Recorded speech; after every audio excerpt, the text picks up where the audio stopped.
né? O que nos convida hoje aqui é esse tema da bioconstrução, e para que a gente possa ter um bom momento juntos, aqui juntas, só para a gente observar que a gente tem aí na nossa barra inferior um campo com reações. Então, tem momentos aí que a gente vai precisar utilizar com mais presença, né? Como no momento do diálogo, então, levantar a mão, se precisar falar, então, só para a gente se organizar aqui. Mas também tem outras reações, emoções, então, tudo que é bem-vindo aí para a gente. Isso, Jorge, muito bom, valeu testar. Mas também outras emoções, corações, quando alguma coisa reverberar, alguma coisa fizer muito sentido, também são bem-vindas essas reações. Então, assim, só para a gente começar, e a gente vai estar gravando essa sessão e depois disponibilizando aí via YouTube. Sejam todos muito bem-vindos e bem-vindas aí. E para a gente ter um momento, né, de chegada, além da gente estar pedindo para vocês colocarem o nome no chat, né, de onde eu estou vindo, se eu estou representando uma iniciativa, mas também como é que eu estou chegando, para a gente se sentir um pouco, né, como que estamos, né, estou chegando animado, estou aqui um pouco cansado, mas estou aqui na escuta, só para a gente poder ter essa humanidade presente, né. E para a gente entender o que significa essa conversa, né, o que nos une hoje em torno da bioconstrução, na segunda-feira a gente teve sobre o imaterial, mas isso faz parte, né, de um processo maior. E para apresentar esse processo brevemente, eu vou pedir para Carolina Clocker que nos apresente, né, como é que faz sentido essa conversa dentro desse processo maior. Carol, por favor, nos apresente aí a nossa musa, né, que nos uniu em torno dessa conversa. Carol, a palavra é sua. Bom dia, pessoal. Muito feliz por vocês estarem aqui. E acho que mais pessoas ainda vão entrar. Meu nome é Carolina, eu sou de Itararé, que fica no interior de São Paulo, divisa com o Paraná. Essa frasezinha que a gente mais fala na nossa vida, porque a gente tem que explicar de onde a gente vem para as pessoas que não conhecem essa maravilha que é o Sudoeste Paulista. Eu fiz arquitetura em São Paulo, na Faculdade Escola da Cidade, onde eu conheci o professor Lee. E há alguns anos atrás, a gente fundou a Associação Canyons Paulistas, alguns dos nossos associados estão aqui, e viraram também parte dessa equipe de projeto, e a nossa associação tem foco em atuar para o meio ambiente, cultura e espaço público. É um guarda-chuva bem grande, mas a gente entende que tudo isso está integrado, e geograficamente a gente atua, então, nesses municípios aí do Sudoeste Paulista, então. Conhecendo um pouco mais das comunidades rurais pelo trabalho, conversando com os moradores, entendendo as necessidades, sonhos deles, a gente identificou ali uma oportunidade muito importante e fundamental de atuação do arquiteto urbanista, que era, então, pensar o que é esse habitat rural. No Brasil, 30 milhões de pessoas moram na zona rural.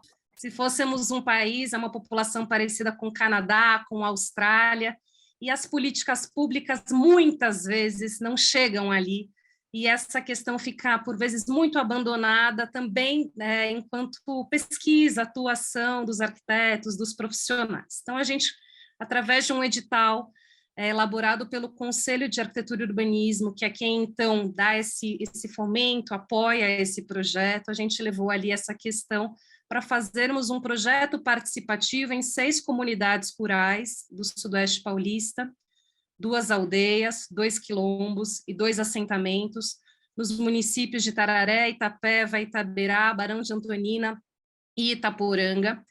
E a gente, então, foi entendendo que alguns conhecimentos eram importantes que todos os moradores tivessem.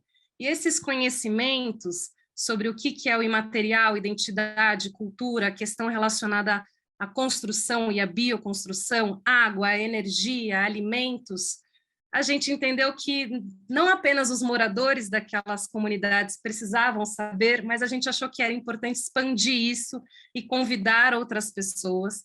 Então, hoje, vocês que estão aqui estão convidados a fazer parte disso, trocarem, aprenderem junto com a gente, também estão convidados a colaborarem desse projeto ao longo dessa trajetória que a gente vai fazer.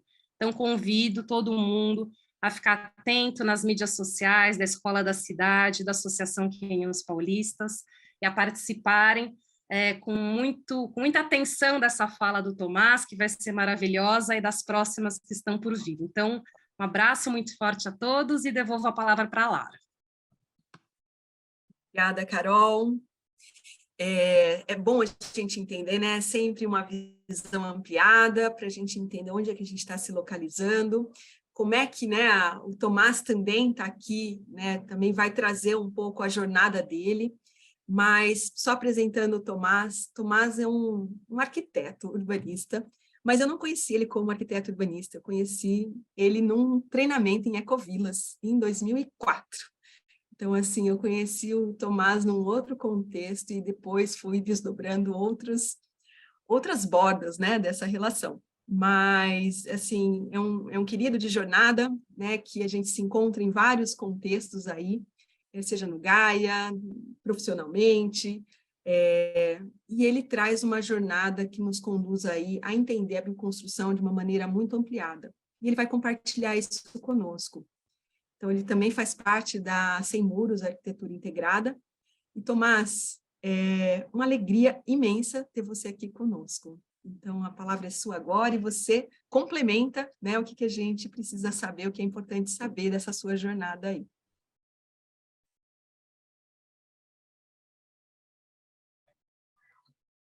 Oi, bom dia a todos e todas. Agradeço muito, Lara, Carol, Li, a Escola da Cidade, Cânions Paulista, ao CAU e todas as entidades e grupos que estão viabilizando, né, esse encontro e todos os ciclos que vêm acontecendo para a discussão do habitat rural, né? Como a Carol bem trouxe, assim, é uma questão. Eu lembro quando eu comecei eu moro em sítio, eu moro num sítio em Botucatu. Quando eu comecei a interagir com o mundo rural,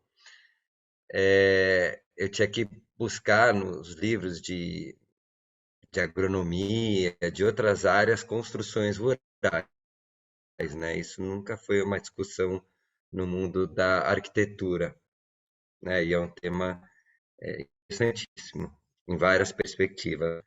Que o habitar ele vai muito além da casa, né? Então, como é que a gente habita o mundo rural? Como é que a gente habita a terra, né?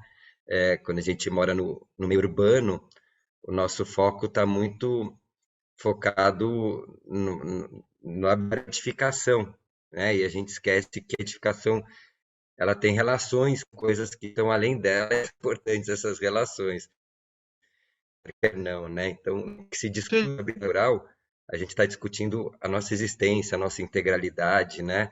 A gente está indo numa dimensão da discussão da habitação muito mais ampla do que quando a gente fica no urbano. Então, também é muito importante para o mundo urbano. Então, agradeço, né? Tá fazendo parte de uma discussão tão rica quanto essa, assim, tão importante e rara, mas pelo visto vai ser cada vez menos rara, né? Potencializando o assunto. E, bom, eu trouxe uma discussão sobre bioconstrução aqui, né? E eu sou arquiteto de formação, me formei na PUC de Campinas, depois eu conheci a Lara.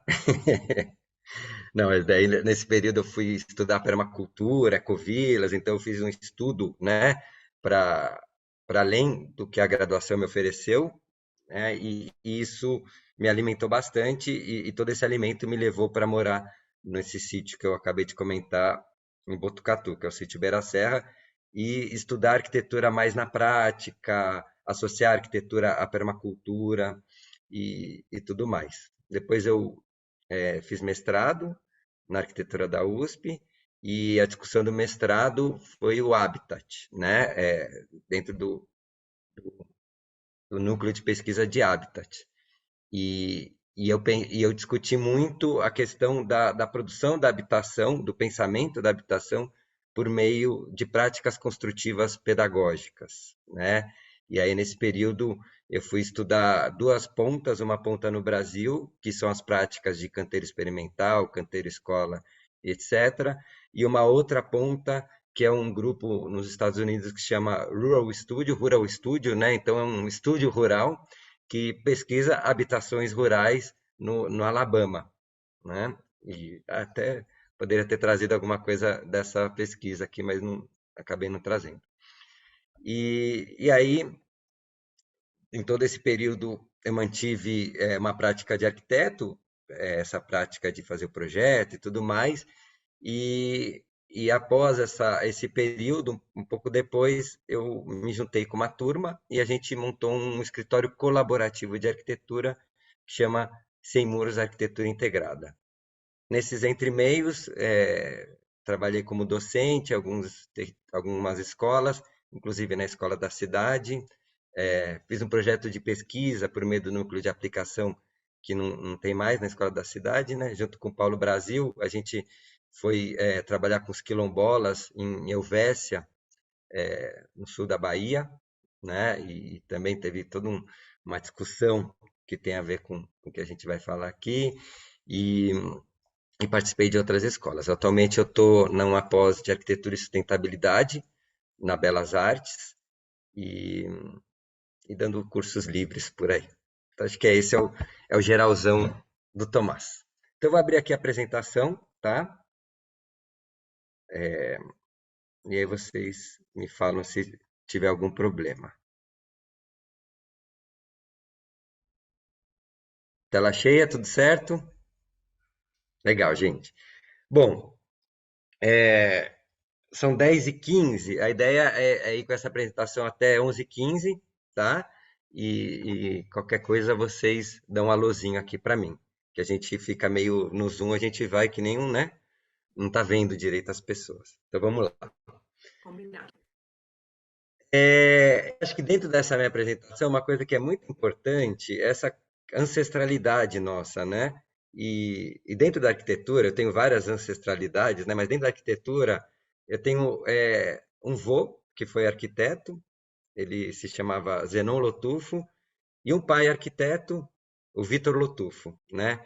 E é muito bonito, assim, me olhar aqui falando de bioconstrução e entender como um arquiteto como meu pai, que trabalhou muito e trabalha a questão da habitação de interesse social, uma discussão do ofício dos construtores, né? As questões econômicas, sociais, que tipo de arquitetura deve ser produzida num país como o Brasil, dentro de uma lógica econômica e social como a brasileira, né? O que isso tem a ver com bioconstrução? Como isso me influenciou? E aí olhar meu avô, Zenon Lotufo, que foi da primeira geração, talvez, de arquitetos modernos, né, no Brasil, primeira, segunda, trabalhou com o Warszawski, trabalhou com Niemeyer, trabalhou com Rino Leve, trabalhou com toda essa turma, inclusive o Instituto dos Arquitetos do Brasil, aí do lado da Escola da Cidade, a equipe dele ganhou junto com a equipe do Rino Leve, talvez teve uma terceira equipe que ganhou o concurso para fazer o prédio, e eles fizeram juntos, né? O projeto do IAB. Então, e como é que essa arquitetura moderna interfere no que a gente está discutindo, que é a bioconstrução, né? Eu acho que tem muito a ver com essa necessidade da arquitetura de compreender o espírito de época, né? Entender assim, o que esse período está te pedindo para que você produza conhecimento no que se refere a edificações, e esse conhecimento ele contribua com o que vem pela frente, né? A gente planeja, a gente projeta. Então, eu acho que a arquitetura moderna fez um belíssimo trabalho naquele período, né? A gente não pode confundir e continuar reproduzindo algumas coisas hoje. Naquele período foi muito bacana. Meu pai, uma geração que a questão, né, pós-ditadura. Acho que deu um eco aqui, mas já acabou o eco. É uma geração pós-ditadura, né? O pessoal que estava lutando para levar arquitetura para quem não tinha, né? E agora a gente, nessa crise social e ecológica que vivemos hoje, né? É, o ambiente que eu cresci é um ambiente muito rico, né? Então, essa casa aqui no sítio, uma geodésica, meu pai fez em 1982, e na época o João Marcos de Almeida Lopes, que é um super arquiteto lá de São Carlos, fundadores da assessoria técnica Usina, né? Ele estava se formando na arquitetura da USP. Então, com 4 anos, eu estava vendo essa casa sendo pronta, né? O que isso interfere no nosso pensamento e tal. Eu acho que uma das grandes coisas que essa casa me trouxe, além, né, das cores, da forma e do redondo, é a questão da úteis necessárias e que a gente consiga tomar para nós mesmos, né? Nos apropriar das soluções. Então, essa casa foi meio que construída quase que um mutirão, né? Porque a geodésica, por mais complicada que parece, você vai juntando as barras, as placas e a coisa vai se transformando. Bom, esse aqui é o escritório colaborativo que eu faço parte na época da pandemia, acho que a gente tem que atualizar essa foto, né? Que é o Sem Muros Arquitetura Integrada. Somos 7 integrantes e aí a gente colabora de diversas maneiras. E aí vamos falar da bioconstrução, né? O que eu quis trazer aqui, eu tenho uma preocupação quando a gente fala de materiais, né? Que a gente fica muito, vamos trabalhar com material ecológico, coloca terra, bambu, madeira, mas é, é, é porque é ecológico? Com certeza, né? Tem um lugar, né, do baixo impacto ambiental muito forte. Mas o que tem além dessa questão dos materiais, né? Então, por que a gente trabalha com bioconstrução? Eu trouxe 5 pontos aqui que eu acho que são relevantes. Um é essa coisa do impacto ambiental, né, que tem a ver com mudanças climáticas, emissão de gases, o consumo de energia desnecessário para se chegar a algo muito simples, né? Tem a ver com o nosso modo de vida, a nossa cultura, né? Então a gente vive hoje uma triste realidade cultural que a gente transforma recurso em poluição. Outro dia eu falei num videozinho, falei, a gente tem que transformar recurso em recurso. E aí uns amigos começaram a me mandar no WhatsApp, cara, como transformar recurso em recurso? Acho que você deve ter errado no vídeo. Eu falei, não, a gente tem que transformar recurso em recurso, né? Mas a gente transforma recurso em poluição. Daí eles, como assim? O que você quer dizer? Daí ficamos filosofando. O terceiro ponto é que a gente subsidia a nossa produção com a vida, né? Então, não existe um ciclo nas nossas atividades. O material está dentro disso. Quem paga a conta é a pobreza e, mais uma vez, a poluição. Então, para a gente ter as construções que a gente obtém hoje, né, alguém tem que pagar essa conta. E quem paga a conta é o planeta e, de alguma maneira, a exploração do trabalho mal pago, né? Um quarto ponto é a questão da forma, né? Então, a Carol falou, pô, essa arquitetura das caixinhas, né, Carol? A gente tem que olhar muito para o que a materialidade te sugere e o que o teu país, o que o teu contexto, o que o teu desenvolvimento econômico te sugere quanto à forma. A forma ela é importante, né? Então, qual o impacto da gente reproduzir uma arquitetura hoje que é muito ligada a construções sem beiral, com uma cara de caixa e tudo mais, né? Então, o que isso representa? Isso vai para outros lugares, né? Só dei o exemplo da caixa. E o quinto ponto, a dependência energética, né? A ausência de autonomia, porque a gente precisa comprar os materiais, porque a gente não consegue processar os materiais, porque alguém nos disse que esse material é ele que vai te fazer ter uma vida aquela que, sei lá, a gente projeta como uma vida de sucesso, né? Então vamos pensar em outros formatos de sucesso que sejam menos dependentes. Bom, na parte da energia, essa imagem é uma imagem que eu peguei sei lá, da indústria do cimento, né? Eles se orgulham dessa imagem.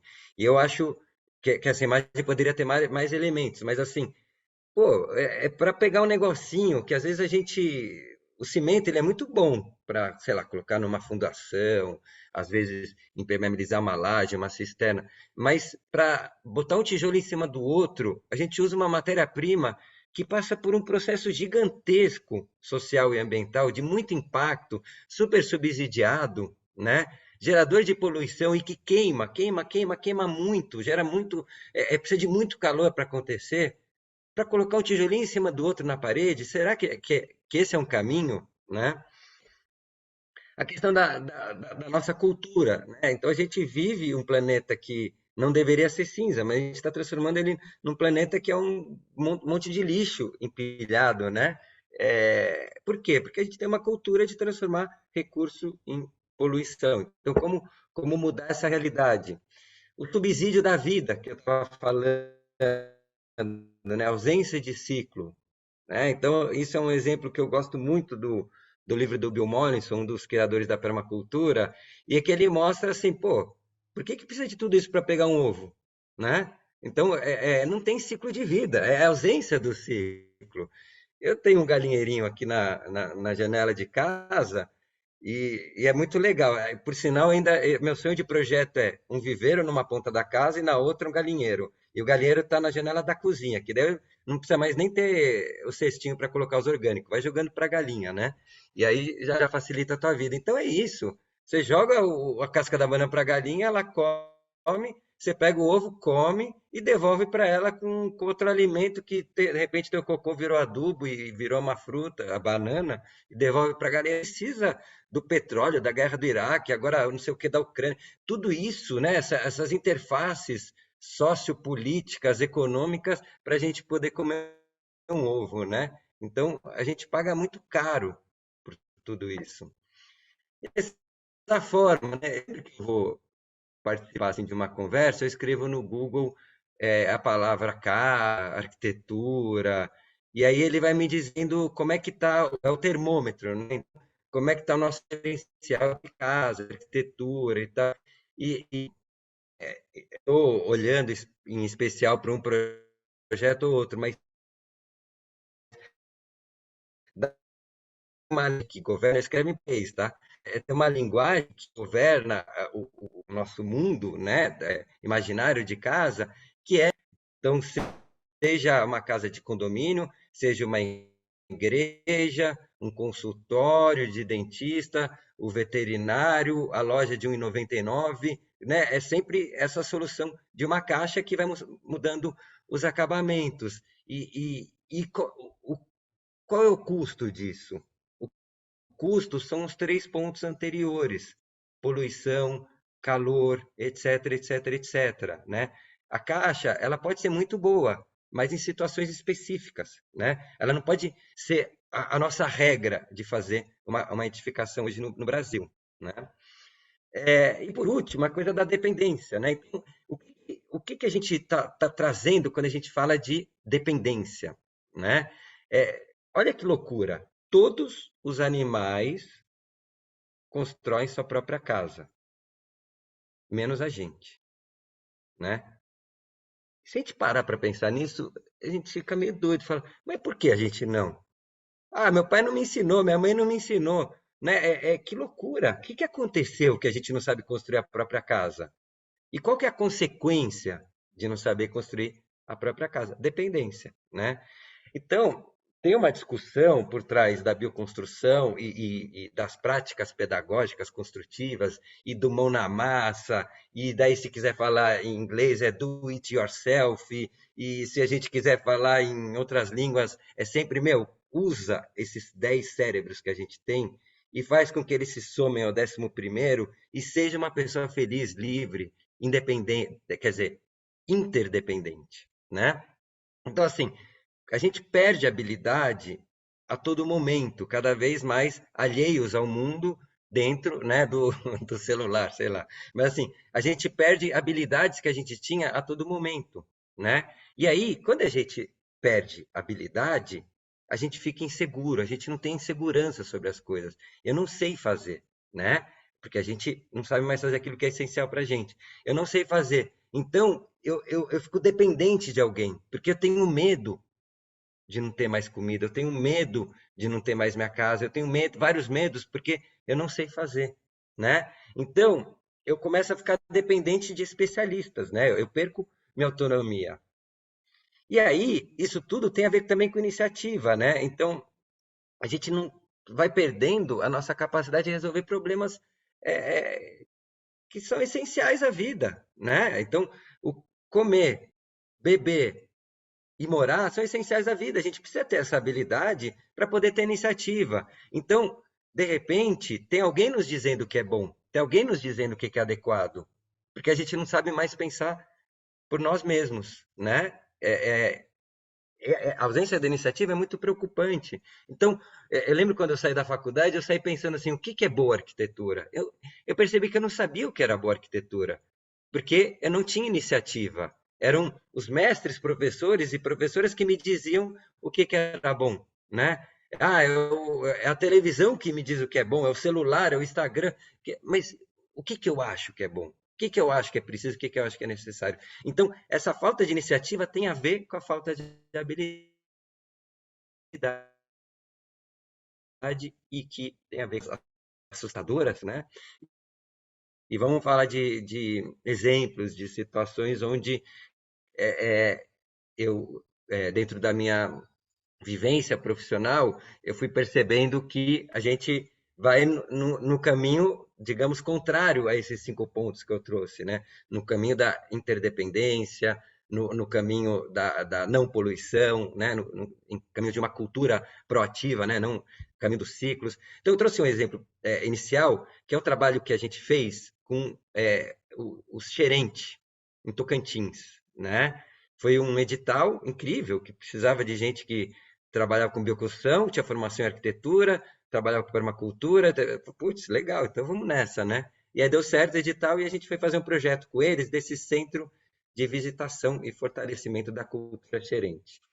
E eu acho que foi uma experiência muito bacana, pegou um pré-pandemia, que daí acabou não acontecendo a obra, mas a experiência em si, acho que teve muita coisa, deixou um legado, que assim, como é que a gente chegou para trabalhar com eles, né? Então, eu fui para lá fazer uma primeira visita e foi uma visita muito interessante assim de você chegar vazio, né? Chegar observando, conversando, sentindo e se maravilhando com detalhes construtivos, né? Então, tem tanta coisa bonita, assim.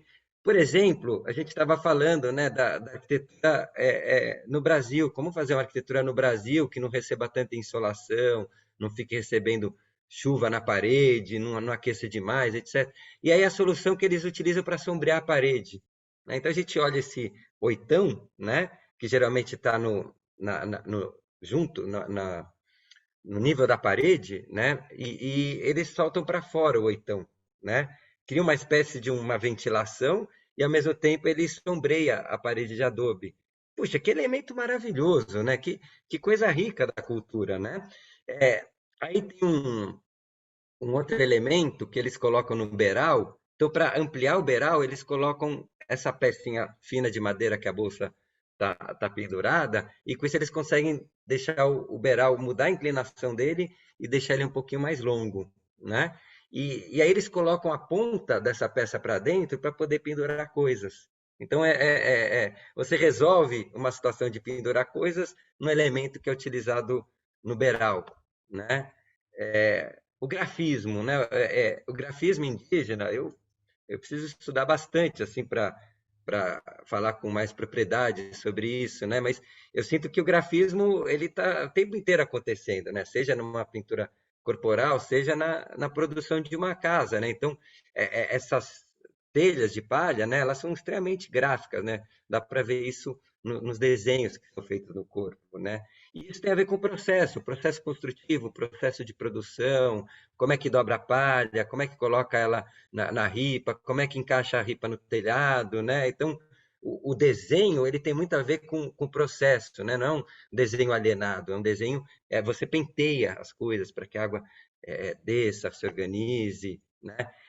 Você amarra, né? Daí tem o desenho da amarração. Então, essa é a peça que prolonga um pouquinho o beiral e muda a inclinação, né? Para ele ficar bem baixinho, mas ao mesmo tempo não bater a cabeça e jogar a água da chuva um pouco mais para frente, né?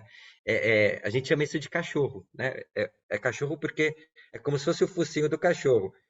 A testa do cachorro vem numa inclinação e depois alivia no focinho, né? Então a água vai um pouco mais para frente. Giral, meu, eu sou assim fissurado em giral, né? Giral é demais. Então, essa pia que está lá para fora, né? Então, a pia é como se fosse uma varanda. Você está lavando louça, olha para cá, você tem uma vista 180 graus, né? E aí a água vai caindo no meio dessas tábuas que não estão coladas uma nas outras e vai caindo junto com o arroz, né? E aí vai as galinhas lá embaixo que fica comendo arrozinho e tal. Daí não tem a cuba. Lógico, tem questões, assim, quando você mora num território mais adensado, isso pode trazer mosca e tudo mais. Então, assim, dá para organizar o giral, né? Pensar assim, então a gente cria uma drenagem, leva para lá, coloca um jardim logo embaixo do giral e a água começa a ser tratada. Dá para se divertir um pouco com esse elemento que é riquíssimo, que quando as pessoas vivem mais afastadas, não se torna um problema, mas quando a gente vai adensando, pode se transformar num problema. Aí, outros elementos, né? Então, essa coisa, essa relação com o externo e com o interno, né? Não tem muita definição da casa, assim, ela é aqui, né? Essas paredes, a casa ela se espalha. Aquilo que eu estava falando, que o mundo rural, né? Ele tem muito disso, a casa se espalha. Então, vai pendurando as panelas nas árvores, não precisa ter lugarzinho certinho para pendurar, né? Então, tem toda uma relação com o externo, né?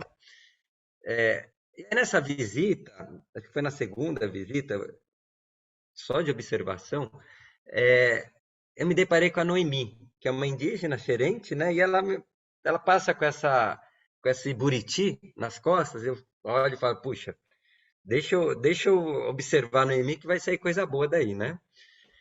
E a Noemi senta, a gente estava numa roda ali, conversando, discutindo as questões do projeto e tudo mais. A Noemi senta e num gesto lindíssimo, ela começa a esfregar a folha do buriti, né, que é dividida em subfolhas, e começa a esfregar as subfolhas e puxar uma película, né? Meu Deus, tem uma película na folha do buriti, né? Que conhecimento espetacular é esse, né? Eu não sabia.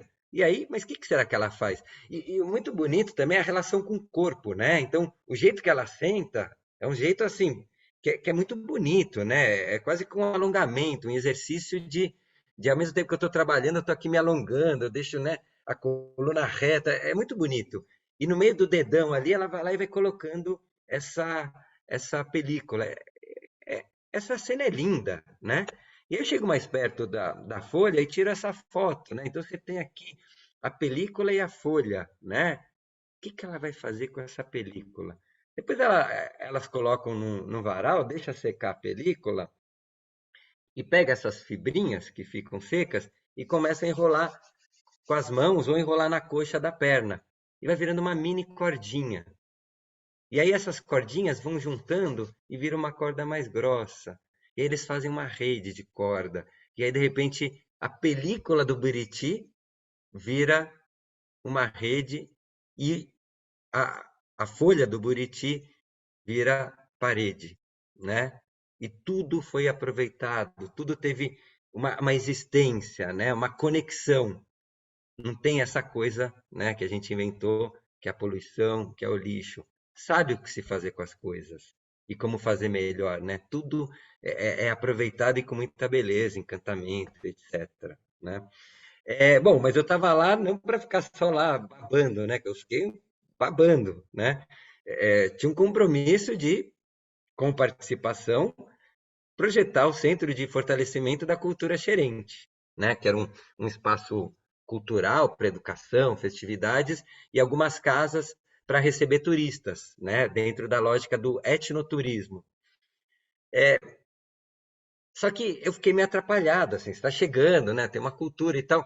E os adultos, eles ficavam muito tempo reunidos, conversando e conversando e conversando. E eu tinha né? Ainda mais paulista, né? Tudo tava meio frenético, assim, eu tinha um compromisso ali, eu tinha que entregar esse projeto, tinha que sair da visita com, né? com desenho e tal.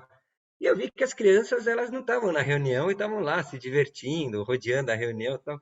Puxa, acho que tal começar pelas crianças, né? E aí me juntei com as crianças e a gente começou a projetar. Então pegamos argila, pegamos galinho, ficamos projetando. Cada um foi fazendo uma casinha, um espaço cultural e tudo mais. E com esse projeto feito com as crianças, a gente voltou para a reunião, né? Eu pedi licença, falei, gente, ó, vou fazer uma atividade aqui com as crianças, e tal. E a gente voltou para a reunião com as maquetinhas. É, são essas as maquetinhas. As crianças produzindo. E aí a gente montou esse centro de visitação, né? No meio da reunião. Ah, agora tem alguma coisa prática, palpável, que está acontecendo. E aí, a partir desse modelinho, gerou-se uma baita de uma conversa sobre o centro de visitação, né? Então, ela pautou a conversa, ela deu o tom da conversa. E aí, ficamos discutindo, banheiro seco, faz dentro, faz fora. Aí um levanta a mão e fala, puxa, mas a gente faz cocô no mato, para que vocês querem fazer banheiro? Não faz sentido. Ah, não, mas é o turista, tal, não sei o quê. Então, aí um monte de discussão, né? Mas tinha esse trabalho inicial com as crianças e toda uma legitimidade que aconteceu pelo fato de ter vindo, né, das crianças a conversa. Então, esse é um pouco o projeto, né? Ele tem muita abordagem da permacultura, né? Então, tem um setor lá, eles têm muito problema de queimada, tem um vento que traz o fogo. Então, a gente criou uma ideia de uma movimentação de terra que queria. Então, para trás ali, uma montanha de terra, né, para barrar um pouco o fogo, né? Na parte de baixo, a parte de produção de alimentos, e aí os chuveiros para fora, que banho lá fora, eles tomam, é uma delícia, né? Aquele chuveirão e o céu estrelado. Não, vamos trabalhar assim, é bom demais, tal. Daí o tratamento de água e a água que vai para a produção de alimentos. Então tem todo um contexto, né? A cozinha são essas bolinhas laranjas, né? Porque não tem cozinha na casa. A cozinha é onde você vai fazer uma fogueira, e a fogueira ela tem muito a ver com o período do ano, com a sombra da árvore, diversos fatores, né? Perto da casa de quem. Em geral, as casas têm um fogãozinho para fazer um café, alguma coisa rápida, mas o cozinhar, né, como um ritual tal, ele vai caminhando. E é toda uma relação, né? Os xerentes, eles têm muito a ver com os chavantes, né, na cultura, e eles têm toda uma relação dual da vida, né? Então, você tem a copa da árvore, a raiz, você tem o sol e a lua, então a gente trabalha muito essas relações de dualidade. E esse é o espaço para práticas culturais, conhecido como o ARAM, né? Culturais, pedagógicas e tudo mais. E a gente fez um pilar em V, né? Com a madeira local que eles utilizam para as casas. E aí esse pilar vira uma casinha, né? Então cada conjunto de dois pilares dá para descer uma esteira e vira tipo uma casinha para receber os visitantes, né? Nesse período, nos 3 períodos que eu fiquei com eles, chegou eu, o pessoal da FUNAI e tal, e você leva uma rede e escolhe um lugar lá para dormir, né? Então tem muita essa relação do visitante, quando vem para um evento e tal, pendura a rede em algum lugar. Então vira as casinhas dos visitantes e o miolo para trabalhar. O edital pedia projeto executivo, né? Todas as coisas do mundo da arquitetura. Projeto executivo, meu Deus do céu, né? Como fazer um projeto executivo útil? Como é que isso vai ter utilidade, né? Um projeto executivo dentro desse contexto. Então a gente brincou muito, né? Daí lá dentro do Sem Muros, a gente brincou muito com essa coisa do passo a passo mesmo, né? Então o projeto executivo foi um desenho muito de como vai dando cada passo para chegar na construção, né? Junto com a Arã tinha os CRI são as casas para receber os turistas, cada CRI representa um clã, são 6 clãs, né? Então cada CRI, um clã que vai cuidar do CRI. E as casas do gerente, elas, metade, talvez até mais, é varanda, né? Porque tudo acontece na varanda. A casa mesmo, essa parte fechada, é um lugar para pendurar rede e dormir, né? Dentro da cultura deles, isso isso ficou muito claro. Então, é uma casa que é uma varanda, praticamente, né? E aí tudo acontece lá, conversas, discussões, recebe, né? E aí dentro, é, os elementos para pendurar, aqueles elementos reconhecidos e valorizados, e é muito legal, né? Para pendurar uma mochila, pendurar uma bolsa, quem chega e amarra a tua rede, e boa noite. Bom, outra experiência que eu acho que é bacana de trazer aqui foi um trabalho no assentamento rural, no Mato Grosso, em Feliz Natal, né? Então, acho que tem muito a ver com o nosso tema aqui. E é muito interessante, assim, essa região onde a gente trabalhou, que está muito perto do Parque Nacional do Xingu, né? E aí, como o Xingu, ele protege a floresta, assim, deu para ver uma série de questões ali interessantes. E aqui é a agrovila desse assentamento, né? E a agrovila, ela tem dentro dela a associação, né? A Associação dos Produtores Rurais. E esse assentamento, ele era muito distante da cidade, então toda a produção que eles tinham dificuldade de fazer um escoamento dessa produção. Então, na associação, eles queriam fazer uma loja, né? Por meio de edital, comprar um caminhãozinho, e aí essa loja deixar os produtos dos trabalhadores e trabalhadoras expostos para quem fosse comprar os produtos deles ou visitar o assentamento, conhecer os produtos e aí o caminhão leva, né? Então, é uma forma de fortalecimento do grupo, né? Em vez de cada um vender o seu, todo mundo vende junto, todo mundo expõe junto, tal. E aí eles me convidaram para fazer um trabalho de bioconstrução para construir essa loja, né? Essa lojinha para receber a turma. E eu cheguei lá e eles queriam fazer com uma técnica que eu não trouxe imagem aqui, mas ela é muito conhecida no mundo da bioconstrução, dá para procurar na internet e tal, chama Super Adobe, né? Tem gente que tem uma variação que é o Hiper Adobe. São sacos desses de ração, de semente, sacos de ráfia, cheios de terra, que você enche de terra, dobra a ponta, coloca no chão e compacta, né? E vai virando um blocão de tijolo. Ou você pode, antes de virar saco, comprar a bobina que faz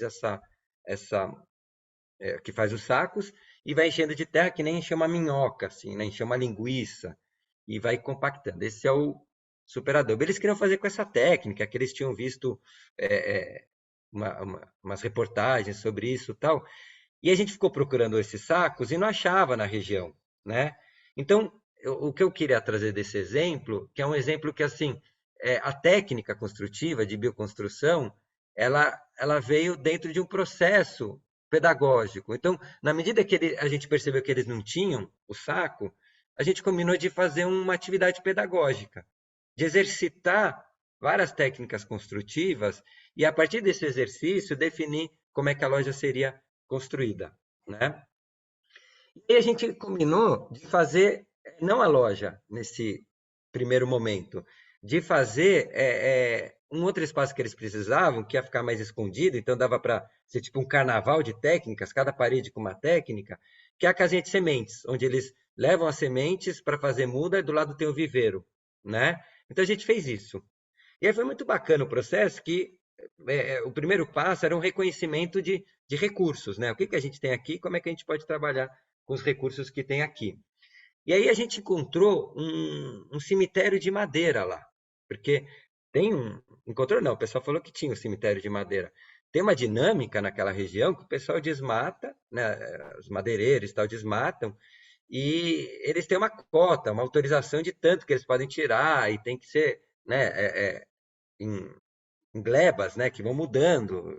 Por 60 anos você vai girando e tal. Tem toda uma regra, mas a regra não é cumprida. Então, quando vai a fiscalização, eles têm que sumir com um monte de madeira para não descobrirem que eles estão fora da regra. E aí, essa madeira que some vai para um cemitério. Então, a gente recolheu um monte de madeira lá e criou essa estrutura, que são planos torcidos, a gente chama de paraboloide hiperbólica. E a gente foi testando a terra lá e viu que a terra era muito boa, a terra deles, né? Então vamos fazer um monte de técnicas construtivas com terra. Outra coisa que a gente percebeu é que eles tinham muita produção de arroz, né? Então, a palha do arroz é uma fibra fortíssima. Então ela é ótima para fazer o tijolo de adobe, que é esse que vocês estão vendo, picar bem a palha, misturar com a terra, tem que ser uma terra arenosa, é muito bom para fazer um pau a pique, que depois vocês vão ver. Então, tem várias técnicas, a taipa leve, que vocês vão ver também, tudo isso envolve terra e palha de arroz. A gente foi fazendo, fez um monte de tijolo de adobe, e estava um período muito seco, ele secou em uma semana, geralmente tem que esperar uns 15 dias, e aí já fomos subindo parede de adobe. E a argamassa, né, ela não precisa aquele slide inicial para produzir o cimento, né, fazer argamassa. É só pegar terra e terra gruda, né, é incrível. Terra gruda, tem resistência à compressão, né, só trabalhar ela direitinho. Então, daí a gente foi subindo com a mesma massa da adobe, subindo a parede, esse monte de ripa que a gente achou lá no cemitério, né, para fazer essa superfície torcida, a gente torceu, é lógico que é bonito, né, mas também tem muito a ver com um sistema estrutural, que você consegue, com peças finas, uma capacidade de vencer um vão maior, né? E aí, em cima do telhado, o que a gente colocou? Terra com palha de arroz, né? Era o material que a gente tinha. Então, para dar conforto térmico, a gente cobriu essas ripas com terra e palha de arroz. Nesse caso, bastante palha para não rachar, né? E a terra é uma terra arenosa, então não tem tanta argila. E aí a gente. São tudo detalhes técnicos, depois a gente pode passar link, coisas que falam sobre isso, né? Inclusive, eu vi que vocês têm um material ótimo do Biohabitat, né? Que conta todas as receitinhas, tal. Esse é muito bom para a turma. Bom, em cima dessa cobertura, daí se chove na terra com palha de arroz, aí não é legal, né? Que desmancha. Então, em cima dessa cobertura, a gente colocou uma casca de ferro-cimento. Então, tem uma malha de tela de passarinho com argamassa de cimento e areia. É uma camada de 1 centímetro. Aí que tá, né? Não é que é o cimento, não pode mais cimento. Vamos usar o cimento para aquelas coisas que ele é realmente necessário. Então, numa cobertura para impermeabilizar, por exemplo, pô, legal, vamos usar, né? Não é descartar o que a gente tem disponível, mas é reduzir o uso, né? Minimizar o impacto, ser menos dependente. A coisa anda um pouco por aí. Eu costumo falar que o cimento tem que ser que nem uma tinta de ouro, assim, né? Onde você colocaria essa tinta de ouro? Que a aplicação, né, tem muito também de ser uma obra acessível, né? Então pensar na obra numa perspectiva, quando vai ter um mutirão, uma perspectiva que seja acessível, seja fácil de executar, né? Porque não tem só profissionais envolvidos. E aqui é a taipa leve. Então, aqui é uma mistura de solo-cimento, aqui vai um pouquinho de cimento porque um painel transportável, serragem, tinha muita serragem lá, e terra, né? Aqui não tem a palha de arroz. Aqui o pau a pique, né? Então a gente fez a aplicação do pau a pique. Então com esses 3 recursos, né? Madeira, terra, palha de arroz e serragem, 4 no caso da serragem, a gente foi fazendo uma série de coisas, né? Então, aqueles painéis que vocês viram o pessoal executando, agora estão encaixados na parede. E aí um veio com uma janela. A ideia foi muito uma produção de painéis que poderiam ser transportados, né? Então, você faz os painéis na associação e tem um assentado que está lá longe, a quilômetros de distância. E aí leva a casa pré-fabricada para lá e monta a casa com esses painéis de taipa leve. Então, a gente foi pesquisando, né? Então, assim ficou a casinha de semente. Eu fui embora de lá, gente, ó. Agora a gente já tem uma série de técnicas para definir juntos qual é a melhor para construir a loja, né? Que a ideia era fazer a loja. E a gente combinou de eu voltar lá depois de 6 meses, 1 ano e tudo mais. E essa história é muito bonita, eu acho, porque eles nunca mais me ligaram, assim, nunca mais me convidaram para participar de qualquer coisa. E, e aí rolou uma frustração, né? De tipo, meu, deu tudo errado, foi ruim o trabalho, né? Ninguém me dá atenção, aquela nossa carência e tal. E depois, acho que de 1 ano, alguma coisa assim, eles me mandaram esse jornal. Então, eles se comunicaram, assim, mandaram o jornalzinho da, do ENA, né? Que é o assentamento. É o ENA e o Entre Rios ali, junta esses 2 assentamentos. E aí a Casa do Agricultor já está de pé, né? Então, eles foram lá e fizeram. Não precisa do Tomás, né? A gente entendeu, a gente faz. Então, quando a gente fala que a bioconstrução faz com que a gente tenha menos dependência, é disso que a gente está falando, né? Então, ela tem todas as propriedades de baixo impacto ambiental, redução de poluição, mas ela tem uma coisa, um elemento que eu acho que é muito poderoso, que é da apropriação. É meu. Tchau, um beijo, não preciso de você.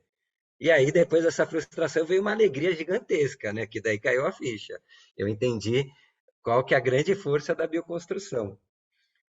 Um outro trabalho que foi muito legal foi na Escola Nacional Florestan Fernandes, em Guararema, né? E tem o Rainer Grassmann, que eu não sei se ele está na escola ainda, ele fez uns trabalhos na escola e tudo mais. E ele estava no final de curso na arquitetura da USP e ele fez um TCC que era a Casa de Artes lá da Escola Nacional, né? E aí esse TCC, ele conversando, dialogando, tá todo mundo falando, não, agora vamos construir. Aí ele e o Chico Barros, que é um cara que fez um doutorado muito bacana, que fala sobre construções agroecológicas, acho que tem muito a ver com a discussão do habitat rural, né? Eles me chamaram para a gente dar uma olhada para o projeto agora para ele ser construído. Então a gente deu uma, uma trabalhada em cima do TCC do Rainer e desenvolveu um projeto, né? E aí desenvolveu um programa de construção, né? Que envolveu estudantes, trabalhadores rurais, foi muito bacana. Só uma curiosidade, né? A Escola Nacional Florestan Fernandes hoje forma, né? Ela tem um vínculo com o Movimento Sem Terra, né? E hoje forma trabalhadores rurais, sei lá, advogados, médicos, agrônomos, assim, é uma escola incrível. E ela foi erguida toda em taipa de pilão, né? Ai, depois alguém pode escrever no chat o nome da arquiteta, uma super arquiteta, né? Israelense radicada no Brasil. E depois eu trago o nome dela, que faz tempo que eu não falo o nome dela, mas ela fez essas construções em taipa de pilão. E o recurso veio daquele livro que foi feito em parceria Sebastião Salgado, né? O Saramago e Chico Buarque, que, se eu não me engano, chama Terra, né? Livro lindo que mostra as fotos dos trabalhadores rurais, das trabalhadoras e tudo mais. Aí o Chico fez música, o Saramago fez texto. Então, a Escola Nacional tem uma história muito bonita. Aqui a construção em taipa de pilão, tijolo de solo cimento, onde está a cozinha, administrativo, do ladinho de São Paulo. E aqui é onde foi feita a Frida Kahlo. Então tinha essa estrutura em bloco de concreto e eles queriam que fizesse a partir dessa estrutura que estava lá parada, não tinha dado continuidade, né? A gente fez um trabalho com bambu, que já vinha do TCC do Rainer, demos só uma reestruturada, e convidamos o Eliésio, que é um super bambuzeiro, um bioconstrutor incrível, Eliésio Souza, para nos apoiar no dimensionamento das peças e na construção também, né? Então, o bioconstrutor e a bioconstrutora, eles são pessoas incríveis, assim, eles têm uma autonomia, uma propriedade daquilo que eles fazem. Então, assim, a definição estrutural, a gente acabou fazendo junto com o construtor, né? Isso é muito bonito. E aí ele fez essa maquete, e aí a gente ficou fazendo, simulando carga e tudo mais, né? E por sorte, a FAUSP entrou em greve na época, né? Então, tinha um monte de estudante, assim, foi estudante da Escola da Cidade também, foi estudante de Santa Catarina, foi uma estudante da Espanha que estava fazendo o intercâmbio em Santa Catarina, foi um trabalho lindo, né? Porque as peças de bambu, antes de subirem, estudante do Mackenzie foi também, e aí a obra, né? Então a gente partiu dessa casca de bloco de concreto, foi subindo a estrutura, né, em vários mutirões, graças à bendita greve e os trabalhadores ali da Escola Nacional. E foi um processo de formação para os estudantes incrível, né, porque lá eles trabalham tudo com brigadas, né? Então, assim, tem toda uma organização. Quer dormir aqui? Pode dormir, mas ó, tem um dia da semana que você vai fazer a faxina, tem um dia da semana que você vai para a cozinha, tem um dia da semana que você vai vir a servir comida. Então, assim, a turma, os estudantes de arquitetura entraram na organização, né, da Escola Nacional, e que, para mim, me deu uma luz que isso deveria ser uma faculdade de arquitetura, né? Porque, como dizia o Samuel Mockbee, do Rural Studio, onde eu fui pesquisar, ele falava, olha, a gente não tem que formar arquitetos, a gente tem que formar arquitetos e cidadãos, né? Então, assim, cidadãos. Por quê? Porque você tem que ter uma consciência de cidadania muito grande, né? Você tem que ter uma percepção de cidadania muito forte para ser arquiteto, né? Não adianta ficar no muro da escola alienado, projetando uma realidade que você não conhece, discutindo intelectualmente, falando daquilo outro, mas não vivendo o mundo real e não exercitando a cidadania, né? Aqui a obra, aqui é o seu Gilberto, daí no Vale do Ribeira, o seu Gilberto é um assentado que vive no Vale do Ribeira, ele trabalha com sapé. Então, seu Gilberto, vem aqui nos ajudar a trabalhar com sapé, né? Então, os recursos, né, intelectuais, eles estavam também nos assentamentos próximos a Guararema. Aqui está o Eliésio em cima e o seu Gilberto na parte de baixo. E aí fomos colocando o sapé e aí cobrindo o, o, o fio da calho, né? Aqui uma foto com os estudantes, a obra, né? Então, essa coisa da sombra, da ventilação e tudo mais, o oitão de palha, né? E daí ficou pronto. Teve a inauguração, e lá aconteceu uma série de eventos, teatro, produção artística e etc, né? Teve uma existência muito bacana esse espaço. Aqui dentro, né, esse ateliêzão. Bom, e a outra referência, bioconstrução é um tema tão amplo, né, que eu trouxe assim um monte de recortes, né, e que acho que podem dar suporte para tanto para as ideias quanto para o trabalho. Esse aqui é um projeto do meu pai aqui no sítio que a gente chama de balaio musical. E aí é legal porque assim, acho que uma outra questão, né, a gente falou muito da questão do trabalho, é a questão da produção. Quando a gente fala em coisas essenciais, alimento, casa, água, a gente tem que pensar que as coisas essenciais a gente tem que produzir, né? A gente tem que poder dar conta de todo o ciclo. Esse seria o mundo ideal, né? Então, bambu e madeira eu gosto muito porque a gente planta. E aí a gente planta e depois colhe e tem um recurso, né? E aí valoriza o trabalho, não gasta nosso recurso comprando um perfil de alumínio, de não sei da onde, né? A estrutura metálica que não sei o que lá, daí vai lá para Brumadinho, Mariana, todo esse ciclo dos materiais enlouquecidos. Não, a gente usa o material que a gente tem no local e para tratar o material, para preparar o material, tudo isso precisa de trabalho. E aí valoriza o trabalho, né? Então, o ciclo produtivo ele é muito importante. Esse exemplo é legal porque quando eu fiz aquele estudo em permacultura e tal, eu vim para o sítio e a gente resolveu plantar bambu para construção. Plantamos guádua, o asper, uma série de espécies de bambu, né? E essa construção aqui no sítio foi a primeira que utilizou o bambu que a gente plantou, né? Uma outra coisa, então, esse é o guarda. Olha o pezinho do guarda, a grossura da parede. Esse é o pé, né? Na ponta ele é um pouco mais fino, mas assim, é um bambu incrível para construção. Tem que plantar guarda, gente. Onde vocês verem, vai plantando. Brincadeira, né? Que nem abacateira na cidade. Daqui a pouco.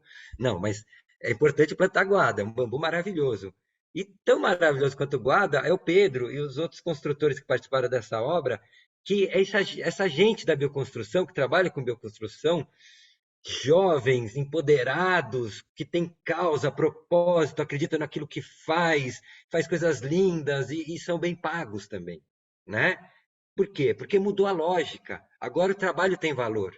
Não é a matéria-prima processada que eu fui no Expo revestir e achei linda e trouxe para minha obra. Não. Agora é o trabalho, é a matéria-prima, e é o sorriso, é aquele pandeirinho que a gente toca no fim da tarde, batendo o pilão e fazendo farofa e celebrando a construção.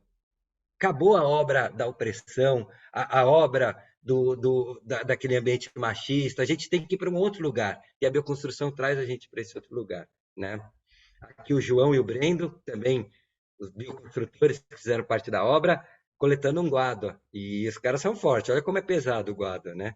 Mas daí você tem todo um jeito, né? Faz o toniquete, carrega e tal, e dá tudo certo. Aqui a gente tratou com ácido bórico e sulfato de cobre, né? Uma solução, deixou imerso por 7 dias, e depois essa solução ela vai sendo transferida para o bambu, né? Então sobra muito pouco dela, daí você pode encher esse tanque de água para diluir, e aí pode espalhar pelo terreno, que são produtos que são utilizados na agricultura orgânica, né? Você não pode fazer isso sempre no mesmo lugar, que daí uma hora também recurso em excesso também é poluição, mesmo que seja um recurso bom, né? E aqui a construção, essa maluquice que meu pai criou, né? Os bambus aqui do sítio. Então, são paraboloides hiperbólicas que se encontram, cabos de aço tensionando para conter o movimento, e uma casca de argamassa armada muito fina, protegendo da chuva o bambu e criando o espaço do balaio musical, né? Então, é uma coisa leve, bonita, e essa casca foi feita por trabalhadores da construção civil aqui de Botucatu que não estão acostumados a fazer isso. E eles fizeram, e hoje são muito orgulhosos disso. Inclusive, a gente continua trabalhando junto. Não virou briga, né? Porque às vezes o cara fala, vocês ficam inventando essas coisas, eu não quero mais trabalhar com você. Muito pelo contrário. A gente fez um pau a pique em volta. Então, eu acho que essa obra tem uma coisa legal, que é o pau a pique, não o painel, né? É o pau a pique meio balaio, né? Olha só como é que foi estruturado o pau a pique. Porque a parede, ela não está conectada aos elementos estruturais. A parede, ela poderia ter a forma que ela quisesse, né? No caso, é um encontro de um plano redondo embaixo, com um plano reto em cima, e cria essa coisa que hoje, quando a gente quer ser chique, a gente fala paramétrica, né? Então, até essa estrutura paramétrica. Brincadeira, paramétricos são parâmetros que se repetem e tudo mais, e blá, blá, blá, né? Mas, então, é o pau a pique. E aí, depois, o pau a pique revestido, né? Rebocado, revestido. Agora a gente vai dar uma camada final com a bioconstrutora, que é a Mariana Sintra, né? Uma super bioconstrutora aqui de Botucatu, formada em engenharia pela Unesp, mas ela quer ser bioconstrutora, aquilo da dignidade que eu estou trazendo aqui. E depois eu vou mostrar uma foto dela, que tem uma outra obra que ela participou. E aí ela coordenou a turma que faz todo um trabalho rural aqui no sítio, né? Os trabalhadores rurais. Ela foi mostrando para a turma como é que faz esse pau a pique maravilhoso, maravilhoso, né? E aí todo mundo se envolveu, e aquela energia gostosa de obra que a Mariana ela traz, né? A energia feminina numa obra que geralmente está dominada por uma energia, como é que chama? Masculina, não só masculina, masculina tóxica, né? Então, é isso. Bom, agora eu vou mostrar rapidamente um trabalho, mas que eu acho que é importante também, porque ele tem a pré-fabricação por trás, né? Então, eu trabalho em Morretes, no Ecoa Park, né, no Paraná, e o que eu quero trazer para vocês é que a gente usa uma outra espécie de bambu, que é aquele cana da Índia, que você faz vara de pescar e tal, né? Então, tinha uma construção pré-existente, que era um estábulo, e aí a gente fez um segundo andar com essa estrutura em bambu, né? Que é o cana da Índia. E por que é importante mostrar isso? Porque o cana da Índia a gente encontra em qualquer lugar, né? Nos canyons paulistas tem muitos desses bambus Filostax aurea, que é o cana da Índia. E o tratamento dele é fogo, né? E quem veio construir o Lúcio Ventania, que é um bambuzeiro que assim ele é elegantíssimo, assim, ele trabalha essas peças e trata e conversa e também mais uma figura maravilhosa desse mundo da bioconstrução, né? Essas peças elas foram pré-fabricadas, então eu acho que um caminho também para a habitação rural, no que se refere à materialidade, é a produção de componentes construtivos, como no exemplo no Mato Grosso, que foram feitos os painéis de taipa leve, vigas, pilares, treliçados, podem ser feitos com bambu e comercializados ou direcionados para onde vai ser feita a construção, né? Então, pensar numa fabriqueta, numa bambuzeria, num lugar que trabalha com madeira, bambu e terra, para produzir os componentes construtivos e, com isso, fazer casas, fazer espaços culturais e gerar renda, eu acho que é um caminho muito interessante. Aqui é o ateliê do Lúcio, né? Então, essa é a bambuzeria, essa é a cara desse ateliê. Olha, montou os pilares treliçados, pré-fabricados, colocou tudo empilhado em cima do outro, botou dentro de um caminhão e levou para a obra, né? Aqui o teste de carga que a gente fez com o botijão de gás e daí viu que a coisa ia funcionar. Então, a ideia da pré-fabricação unida à bioconstrução, né? Então, não estou falando de industrialização, estou falando de pré-fabricação, porque a industrialização ela leva para um outro lugar que pensando em âmbito nacional e tal, desenvolvimento econômico, ajuda, porque gera, né, o PIB e tal, mas eu estou pensando aqui, ó, em regionalização, né? Então, a pré-fabricação, ela ajuda na regionalização, o recurso fica lá dentro, circula lá dentro, fortalece o trabalho e tudo mais que a gente estava conversando, né? Então, algumas fotos desse espaço, né? E a telha que a gente utilizou é aquela telha que também dá para ser produzida por meio de cooperativas, que é tubo de pasta de dente picado e prensado, formando a telha, né? Então, uma telha reaproveitada, e aí toda essa preocupação que é importante na bioconstrução, e acho que é importante na maioria das regiões do Brasil, que é proteger as paredes, né? Proteger as divisas, sombra, imitar as árvores tropicais, né? Então, ela tem muito essa coisa de ser uma coisa mais tropical, para a gente não ficar tomando sol, esquentando e tudo mais, né? Nesse núcleo, ele é o núcleo onde a gente trabalhou corta-mandala, fez galinheiro, então é tudo uma integração de elementos, né? Mas o que eu quero mostrar para vocês é uma estruturinha em madeira que a gente fez. Então a gente falou de bambu, falou de terra, agora eu quero rapidamente mostrar a madeira. A gente fez uma casa viveiro, né? Uma casa experimental só com caibro. Caibro é aquela madeirinha que apoia a ripa, de 5 por 5. A gente fez uma grande estrutura, tesoura, parede, pilar, tudo com caibro. Peças de piso, tudo com caibro, né? E o caibro é um material acessível e também dá para fabricar. Então, aqui a, a perspectiva da estrutura, a gente montando. Usamos pinos, né?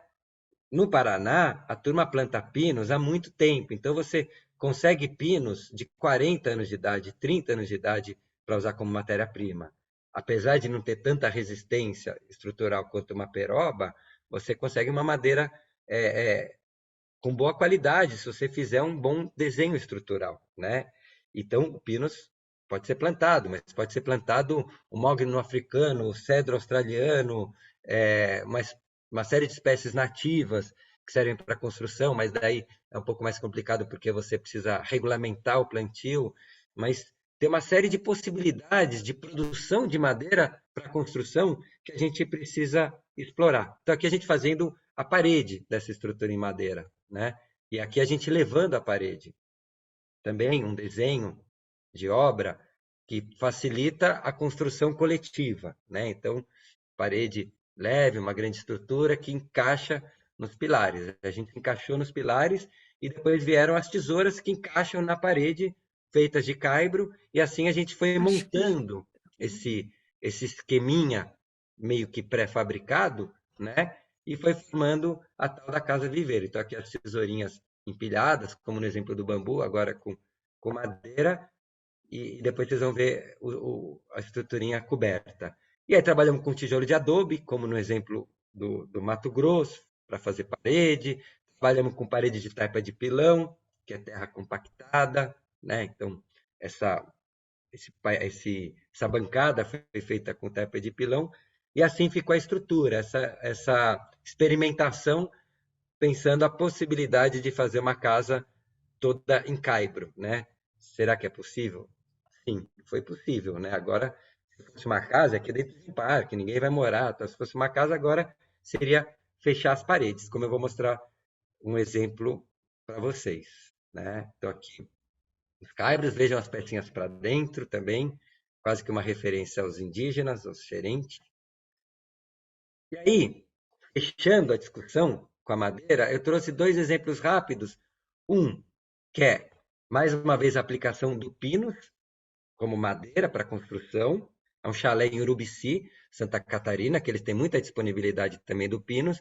E como eu disse para vocês, o pinus não é uma peroba, então a gente começa a ter que trabalhar com a soma dos elementos. A nossa cultura construtiva em madeira são essas peças gigantes, grandes, ocupando grandes vãos, tal, porque a gente pegava a madeira da floresta, né?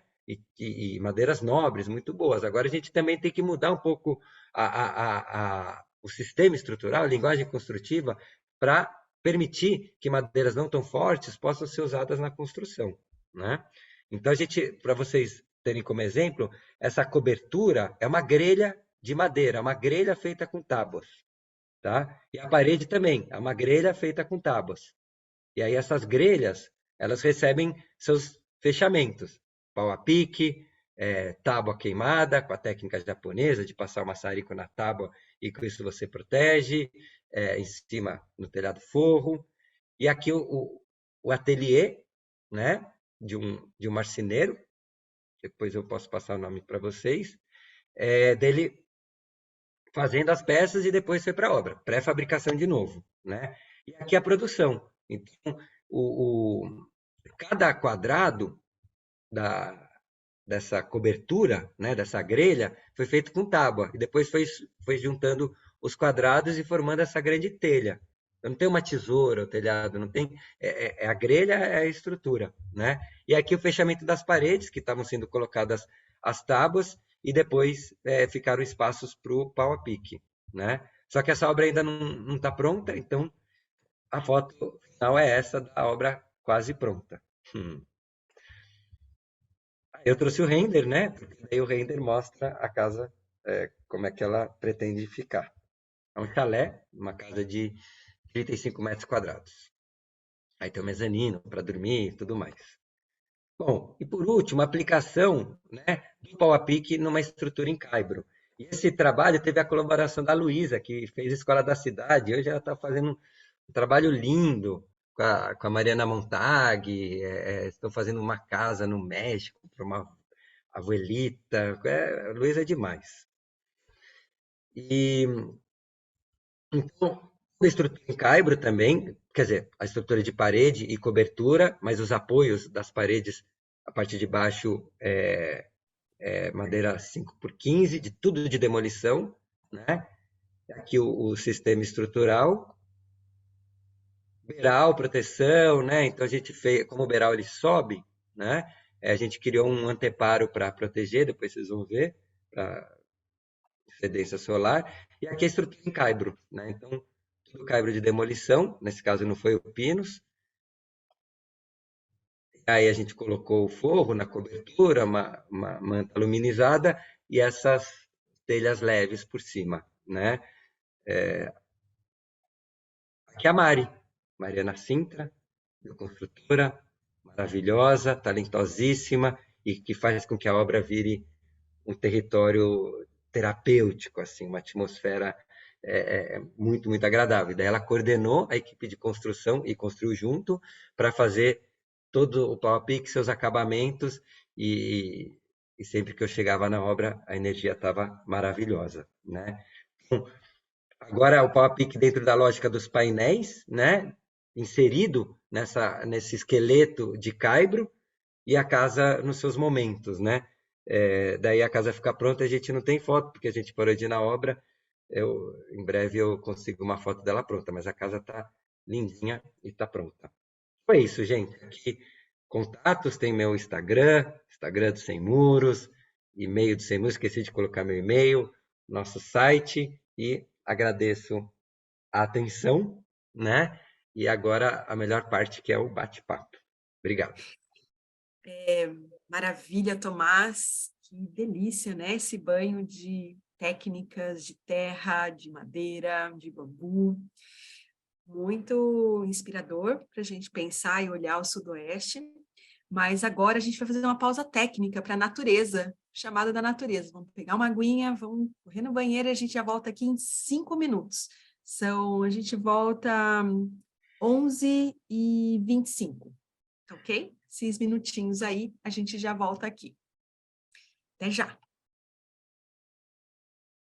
prontos e prontas para a conversa. Estava aqui buscando no chat alguns comentários, algumas perguntas, então acho que a gente pode começar por esse fio da meada, né, Tomás?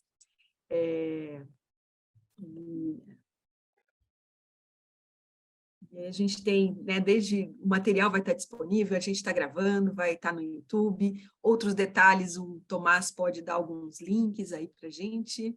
Pegando aqui o primeiro comentário da Irna Idaka. Quer comentar, Tomás? Deixa eu pegar aqui. Tá. Legal, legal. Carol está fazendo pedido aí para todo mundo que puder abrir a câmera e a gente poder, né, esse momento de conversa, a gente está um pouco mais próximo, mas quase um olho no olho. Ah, maravilha! Tão gostoso. Adoro quando abrem as câmeras. Legal. Então vamos lá. A Irma, né? Ela pergunta sobre material, né? Processo construtivo. Eu vou fazer o levantamento de algumas coisas fáceis, porque tem muita informação. Tem um filme argentino lindo, El Mano, El Barro, La Casa, alguma coisa assim, um construtor que é o Jorge Belanco, na Patagônia, na Argentina, que já dá um monte de coisas interessantes. E tem os livretinhos, assim, que trazem bastante informação. Então, eu vou fazer um rápido levantamento e passo para a Lara e ela encaminha para vocês, tá? Aí, eu acho que tanto essa pergunta quanto uma que vem mais para frente, tem essa questão de como é que trabalha isso na cidade. Eu vi que tem a questão da verticalização, né? E eu acho que assim, quando eu fiz a minha casinha na cidade, eu queria fazer ela toda de terra, né? E apanhei pra caramba, porque é difícil levar terra para um lugar. Só deixa eu fechar aqui o zap, senão ele vai ficar incomodando a gente. Descarregar na rua, né? Aquele monte de terra, tal. Aqui em Botucatu é muito fácil. E terra em São Paulo é caro, né? Porque tem toda a logística. Em Botucatu, você pode cavar um buraco, fazer uma bela de uma cisterna, pode mil coisas, né? Inclusive comprar o caminhão, assim, porque a turma quer se livrar da terra, que movimentou daqui para lá, tal, para no teu endereço já descarrega, né? Então, um ambiente muito urbanizado, como São Paulo, é difícil construir com terra. Aí, o que eu fiz nessa casa? Trabalhei com madeira. Então, a casa tudo que tem de novo é madeira. E também tem muita coisa de demolição, né? Porque quer dizer, é muito importante a gente fazer uma leitura do teu contexto para daí entender qual material que está mais dentro, talvez, dessas questões que foram apresentadas, né? Fortalecimento cultural, social, baixo impacto ambiental, valorização do trabalho e tudo mais, né? Eu já vou pegar esse gancho urbano e falar de uma outra pergunta que fala da verticalização, né? Eu acho que assim é que nem o cimento e tinta de ouro, né? Eu acho que a questão da verticalização ela já vai para outros lugares, né? E os materiais eles são mais desafiadores de você utilizar eles quando é uma verticalzão mesmo, assim, né? Não é uma edificação de 3, 4, 5 andares, né? Acho que até 5 andares dá para se aventurar nessa matéria-prima pouco processada. Conforme vai ficando mais alto, aí tem que ter outras atenções, né? E aí talvez uma produção mais industrializada venha de encontro para esse tipo de situação. E aí daí sim, a gente tem, por exemplo, a madeira laminada colada como uma opção. Então, já existe uma produção intelectual e prática, né, de materiais que estão buscando sair dessa lógica, por exemplo, da estrutura metálica. Então, existem edifícios mais verticais sendo produzidos com madeira na tecnologia da madeira laminada colada. Então, tem todo um desenvolvimento tecnológico que pode acontecer. E por que eu associei isso à questão do cimento? Porque é isso, a gente não tem que extinguir outras materialidades e técnicas que a gente tem hoje disponível no nosso mundo. O que a gente tem que trabalhar é o pensamento lógico, né? É se apropriar daquilo que a gente precisa fazer de maneira que a gente tenha iniciativa e a gente não dependa da opinião do outro. Então, você tem uma casa, vai fazer uma parede e vai fazer uma parede de concreto armado, estou exagerando, né? Hoje, no mundo de hoje, há um tempo atrás fazia sentido. No mundo de hoje não faz sentido. Por que eu vou fazer uma casa térrea ou de 2 andares com uma parede de concreto armado? Né? Eu estou dando um exemplo, às vezes fica até chato esses exemplos, que pode ter um monte de coisa legal assim, mas só estou dando um exemplo. Por quê? Porque o cimento tem uma demanda energética altíssima, o aço tem uma demanda energética altíssima, e o concreto armado ele é uma super de uma estrutura, né? Então ele não pode ser usado como um fechamento pura e simplesmente. Ah, mas a parede estrutural e faz não sei o quê, que pendura não sei o que lá. Tudo bem, né? Então, talvez faça de concreto armado, mas eu quero trazer um pouco essa dimensão, né? Você pode fechar uma parede com 1000 materiais, então precisa. E aí, indo para a verticalização da arquitetura, uma coisa é estrutura, né? Outra coisa é fechamento. Também para edifícios verticais, podem se desenvolver uma série de possibilidades de fechamento de menor impacto ambiental do que as que a gente tem hoje, né? Aí, para isso, aí eu vou pegar a questão da umidade que veio na questão da IRMA e tudo mais, aí tem que proteger da chuva, tal. Então tem que ter uma arquitetura, né, que proteja, ou elementos naturais que não deixem que a chuva penetre. Então, tem um mundo de conhecimento ainda a ser explorado, né? Mas dentro de princípios, dentro de uma lógica de raciocínio, o que a gente está falando aqui para construções talvez mais baixas se aplicam em construções verticalizadas, né? Mas para que se apliquem, a gente tem que entender o contexto. E aí tem que considerar outros elementos, às vezes vai precisar do material industrializado, isso e aquilo, tá? O fato do clima ser chuvoso, ser seco, não é isso que vai dizer que pode ou não usar a bioconstrução, né? A gente precisa resolver essa problemática com a arquitetura, né? A arquitetura não querendo ser corporativa aqui, valorizar os arquitetos e arquitetas, mas o pensamento da arquitetura, né? O estudo da casa nas suas diversas dimensões. Então, dá para fazer uma casa em terra crua, no local chuvoso, úmido, mas essa casa ela tem que ser bem ventilada, ela precisa ter a base dela bem protegida da umidade. Então, a gente fala que tem que estar usando bota, as primeiras fiadas precisam ser de pedra, algum outro material, e ela precisa ter um belo de um chapéu para proteger a parede da umidade, né? Mas ela pode ser aplicável em qualquer clima, né? Acho que eu respondi, né? Acho que também tem na questão da IRMA a questão das casas de baixa renda, né? No contexto urbano. Tem gente pesquisando, tem pesquisas antigas e atuais de aplicação dessas técnicas em habitação de baixa renda. Eu acho super aplicável, né? Teve um projeto com tijolinho de solo cimento na favela de São Remo, um estudo muito antigo. Tem toda uma pesquisa, né, tanto do João Filgueiras Lima, para trabalhar elementos de drenagem, componentes estruturais em argamassa armada, em situações de vulnerabilidade social, em ocupações que estão em área de risco, né? Ah, mas a argamassa armada é bioconstrução?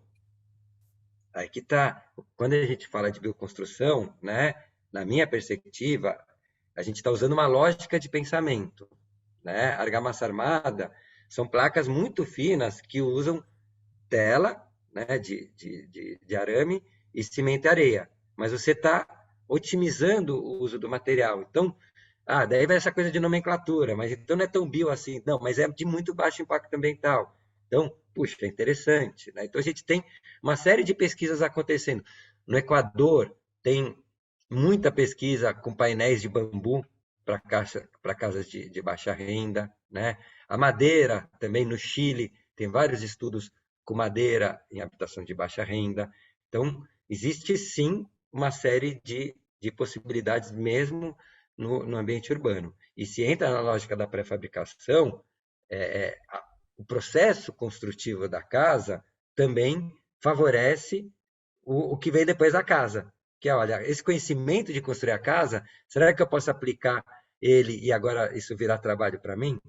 Então, isso eu acho que é muito bonito, isso vem de toda a questão das assessorias técnicas, dos mutirões de autogestão e tudo mais, né? A gente vai construir uma casa em mutirão, né? Só que, quer dizer, eu estou usando minha força de trabalho para fazer alguma coisa que talvez seja obrigação do governo, que é a produção habitacional. Esse é um lado de pensamento, mas tem um outro lado de pensamento que também é importante, que é, no construir a minha casa, eu estou desenvolvendo conhecimento, quando não é esse alienado. E aí, esse conhecimento, depois eu posso levar para o meu mundo, né? E transformar isso em possibilidade de geração de renda, melhorias habitacionais, etc., fortalecimento comunitário. Então, eu acho que a casa da bioconstrução ou materialidade de baixo impacto ambiental, a casa são os territórios de baixa renda. É o melhor lugar para se aplicar isso, né? Porque isso te faz com que você redirecione o conceito de recurso, né? O recurso vai para o trabalho, não vai para tanta questão da materialidade, ou quando vai, fortalece regionalmente o recurso disponível. O Li levantou a mão aqui. Ali, Opa, vocês estão me escutando? sim. Então tá bom. Bom, Tomás, primeiro, assim, que alegria, que coisa boa. Eu fico tão mexido aqui, com vontade de refazer tudo que eu já fiz até hoje, tudo que está sendo feito, vou ter que refazer tudo, a partir dessa sua chacoalhada. Mas muito bom. E aí eu fiquei aqui, enfim, mil questões, mas como a gente também, com essa conversa de hoje, entende como sendo uma espécie de consultoria e cena aberta também, né? E a gente está trabalhando lá com as 6 comunidades no Sudoeste Paulista, e você trouxe aqui exemplos que podem ser muito comparáveis, né? Ali em Feliz Natal, por exemplo, o Agrovila, em alguma medida a gente pode fazer grandes paralelos com essas agrovilas que estamos visitando e fazendo uma escuta ali, né? Ali no Sudoeste Paulista, e também experiências com os povos indígenas, ainda que ali condições das aldeias ali no Sudoeste sejam sempre as condições são peculiares, são específicas, né? Mas de qualquer maneira, você já tendo trabalhado com essas escalas, né, com circunstâncias muito semelhantes, né? E também trazendo essa coisa dos materiais, eu amei assim, Guadua, vamos começar a plantar. Eu tenho muito essa perspectiva também atualmente, né? Acolhi essa perspectiva também de que a gente tem que plantar a nossa casa, né? Então, então a gente começa plantando. E ali as 6 comunidades são comunidades muito ligadas com a questão do plantio. Curiosamente, as 2 aldeias, né? A gente tem percebido como produção de agroflorestas, eles têm sido, no fundo, promotores, né, de agroflorestas, e todos têm a ver com com a ideia do plantio. E aí, a gente também, e eu fiquei pensando isso, né? Primeiro que eu já acho que para os 6 planos, eu imagino que a gente vai fazer uma espécie de agenda para que algumas dinâmicas como essas que você trouxe aí, referente a alguns programas específicos, que se dê essas dinâmicas ali, né? Mas também essa coisa do plantio para para a futura casa, né? Então, e especificamente sobre o bambu, a gente também tem essas notícias também, que o bambu alastra, que é melhor tomar cuidado, como é que cuida do bambu, como é que planta o bambu. Então, no fundo, são duas provocações. Uma, assim, como chegar com algumas propostas de plantio, tipo, já de saída, para que isso, aos poucos, a gente vá incorporando, se isso é o caso, né? Que me parece, enfim, muito mobilizador. E outro é isso, né, no que diz respeito aos processos de construção aí de programas mais específicos, né? Se você, o que você daria como uma espécie de roteiro básico, assim, né, para essas aproximações assim que tem a ver com a conversa sobre os materiais, técnicas e, enfim, gratidão eterna aqui. Vou tirar o vídeo aqui só um minutinho, mas estou escutando. Legal, Li. O que eu peguei, assim, daí vocês me ajudam em relação à questão, é muito como trabalhar essa questão do plantio, né? Do plantio da matéria-prima que vai ser utilizada depois na construção, né? E aí as esferas e possibilidades e tudo mais, né? Eu acho que tem casos muito interessantes, por exemplo, na madeira, desse plantio, tipo, tem um casal de permacultores amigos em São José do Cerrito, em Santa Catarina, que eles estão plantando bracatinga, isso para fazer mobiliário, né? E aí eles definiram que todo ano eles vão plantar 1 hectare, porque o produtor rural sempre vai ter 1 hectare disponível e tal, e aí eles estão trabalhando nessa lógica, eles vão plantando hectare. E aí eles estão quantificando a produção desse hectare. Eles plantam num espaçamento de, se eu não me engano, 1 por 1, né? E aí, depois de 3 anos, eles tiram, a cada 2 metros, eles tiram uma peça, daí elas ficam 2 por 2. E essa madeira que tira é direcionada para lenha. Aí, depois de 5 anos, né, vai tirar de novo agora de 4 em 4. Daí o espaçamento vai ficar de 4 metros. Isso, o fuste vai engrossando, ela vai crescendo retinha. Agora, essa madeira que eles tiraram, já dá para começar a brincar com talvez um mobiliário, um escoramento, também usar para lenha e tal. E aí, aquela madeira final, você pode usar para o mobiliário, né? Então, eu acho isso extremamente interessante, né? Olhar a cadeia toda e nesse ciclo, como no agrofloresta, né? Nesse ciclo, o que você está produzindo, né? E aí colocar na economia, né? E na planilha e ver o que está acontecendo. Uma provocação no meio do caminho aqui, porque ali, como tem muita presença do veneno, essa coisa, né, o pessoal fica, né, enfim, todos os lugares ali têm essa inquietação com os venenos que são usados como pesticidas e tal. E a gente já estava imaginando a ideia de bordaduras, né, como chama, para proteger, com metragens que pudessem pelo menos minimizar essas situações. E agora você começou a falar, comecei a imaginar que talvez fosse uma ação de plantio com duplo sentido, né? Proteção com veneno, assim, produção de madeira curto, médio e longo, assim, né? Numa projeção como essa que você colocou. Só que algumas situações tem a proteção das águas também, daí teria que entrar isso também na equação. Enfim, estou interagindo com você aqui, querido. Legal, legal.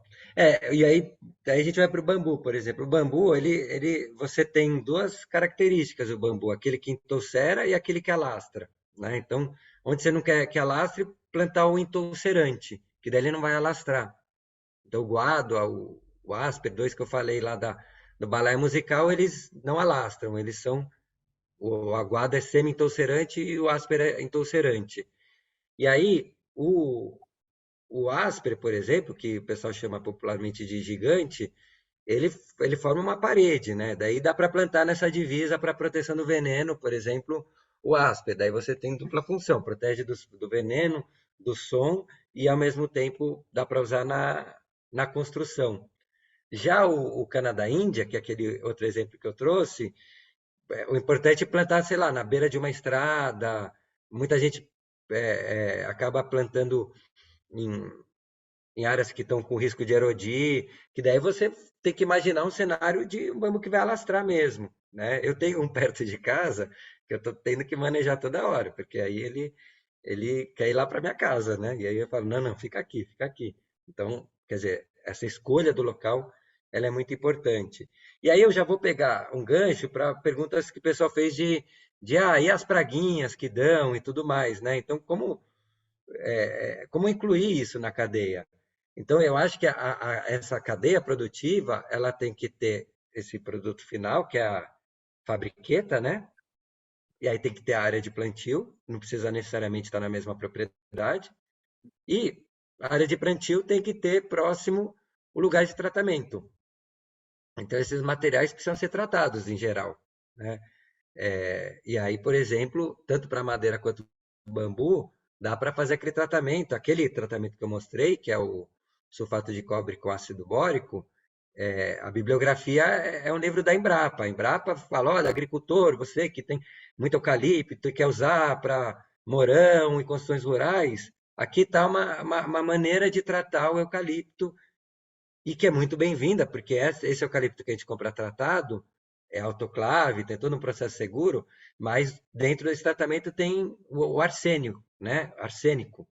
E o arsênico, ele faz mal para a saúde. Então, você trabalhar na tua propriedade, o tratamento, é melhor. Ah, mas o de arsênico, você coloca na terra, depois de 30 anos ele está igualzinho. E aí, isso é uma vantagem, né? Esse não, ó, daqui a 10 anos você deixa na terra, ele vai apodrecer. É uma vantagem. A gente quer coisas que nunca mais estraguem, né? E aí, então tem que associar isso ao elemento, né? Trazendo essa questão das praguinhas e tal, dos bichinhos, com a proteção. Então não enfia direto na terra e não deixa tomando sol e chuva o dia inteiro.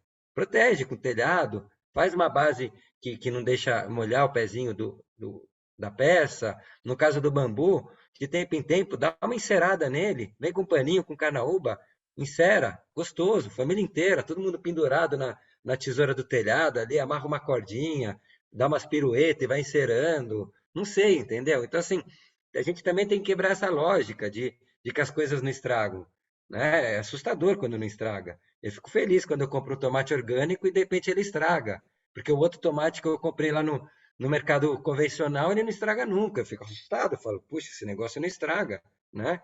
Então, eu acho que passa muito por esse lugar. Só que eu falei da ação de insetos, cupim, brocas, né? Então, né? Arquitetura e tratamento. A madeira, o pinus, esse casal de permacultores, que eu sou muito próximo, que é o Jorge Timmerman e a Suzana Maringoni, eles estão construindo uma casa de pinos na propriedade deles, e aí eles estão fazendo testes de tratamento, né? Estão usando óleo de linhaça, se eu não me engano, eles colocaram óleo diesel, própolis, então tem várias técnicas naturais, né? Ou semi-naturais, mas com materiais que a gente encontra por aí, para tratar. Mas tem pesquisa muito pouca, então tem que pesquisar, né? E aí é legal fazer, por exemplo, um esquema, se você precisar trocar uma peça, você troca, né? Então, eu consigo desparafusar, troco. Nesse momento que a gente está, que algumas coisas a gente precisa ainda de mais pesquisa, né? Eu tenho um amigo que fez a queima com maçarico no Pinos. Pinos, ele comprou Pinos na loja de material ali, e não é nem esse Pinos de 30, 40 anos que tem no Paraná, e deixou secando, bonitinho, depois aplicou, e não foi broca, não foi bicho, não fungou. O problema do Pinos é fungo, principalmente, né? Está protegido da chuva, mas os japoneses, eles têm esse conhecimento antigo e funciona mesmo, né? Tem uma pergunta grande aqui da Daniela. Eu vou ler, ou se alguém já leu, pode passar aqui no áudio. Você quer que leia ou quer que ela Ela está apresente? perguntando da bioconstrução para alto padrão, né? Se a gente consegue chegar. Então, eu vou começar nesse trecho, né? Aí, Daniele, eu digo que sim e digo que não, tá? Porque a cultura das pessoas a gente não muda, né? Quer dizer, a gente muda, desculpa. A gente não consegue obrigar que uma cultura goste de outra cultura, né? Mas a gente consegue trabalhar para que as percepções estéticas, elas, ao longo do tempo, sejam modificadas. Então, dá para fazer algo com muita qualidade no mundo da bioconstrução? Dá. Tem gente fazendo? Tem. Tem um bioconstrutor, que eu sou amigo e fã dele, que é o Kobi Shalev, né? Ele é um israelense que fugiu da família ortodoxa dele lá em Israel e veio para o Brasil fazer bioconstrução. Estou resumindo a história dele, é mais interessante que isso, né? Mas ele tinha uma cultura muito fechada, que ele não podia explorar certas coisas que para ele tinha interesse, então ele saiu de casa, não fugiu, estou brincando, né? E o Kobi, ele estuda muito.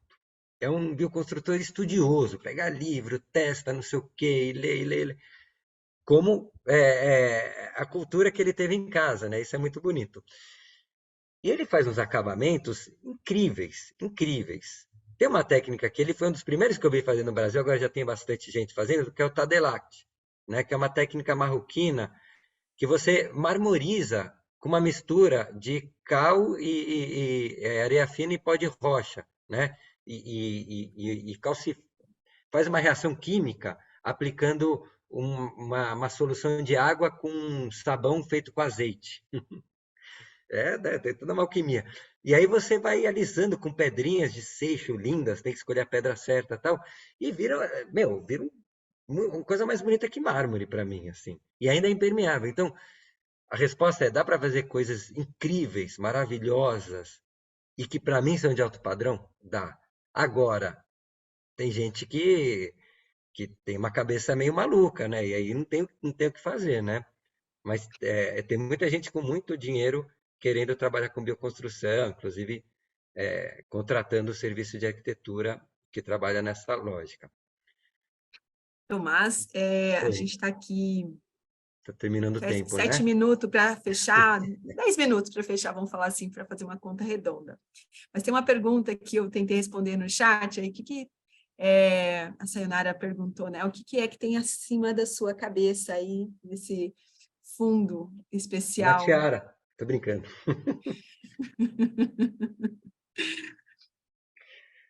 E Aqui em também se cima, você né? quer fazer alguma provocação para quem está aqui também, né? Então, essas Aqui, duas ó. coisas. Aqui é o telhado de onde eu tô, tá? Isso aqui é uma biblioteca que meu pai fez no sítio, com uma técnica que é o ferro-tijolo. E ele bebeu muito de um arquiteto, era engenheiro, o Eladio Dieste, uruguaio, né?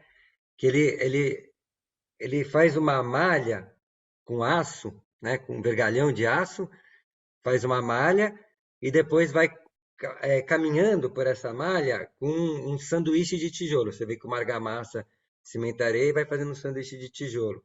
E aí você faz um esqueletão, né? E esse esqueletão fica tudo meio aberto, assim.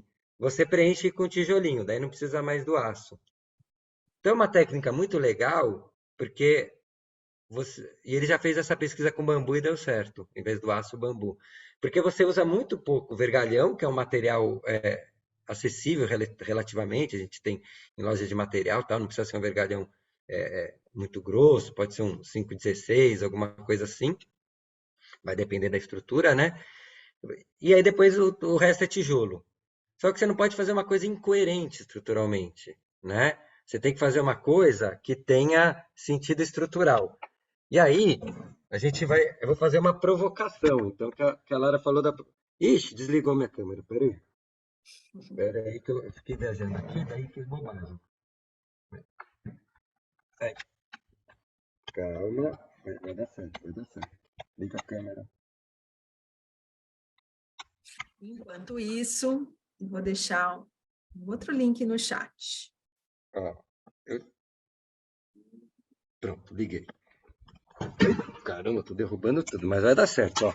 Então, a minha provocação, eu falei que essa estrutura tem que ser com coerência estrutural. Então vejam que é uma estrutura de dupla curvatura, né? Ela Então, por isso que funciona. É uma casca de tijolo que forma uma estrutura. E aí a minha provocação é como é que essa parte ela não cai, sendo que ela está apoiada por uma corrente. Então vocês estão vendo que aqui é a casca de tijolo aqui, né? E aí a corrente é para descer água, estou brincando. Mas ó, é uma casca de tijolo que está solta, né? Ela não tem apoio, porque já vou dando a resposta, é uma estrutura de dupla curvatura. Ali atrás é aquela geodésica lá que eu falei para vocês no começo, né?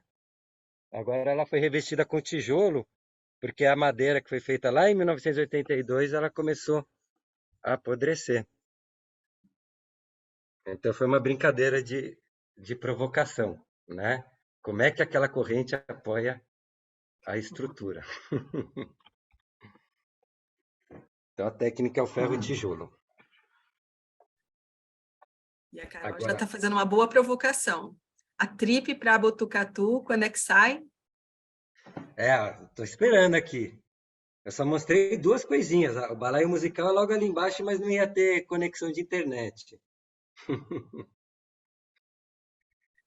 Ó, então deixa eu pensar na provocação. Agora sério, né? Uma provocação séria, né, Lara?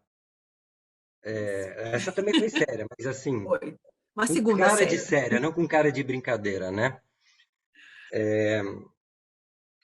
Eu acho assim, que não é uma provocação, mas é uma. Eu acho que a questão central dessa conversa, assim, né? É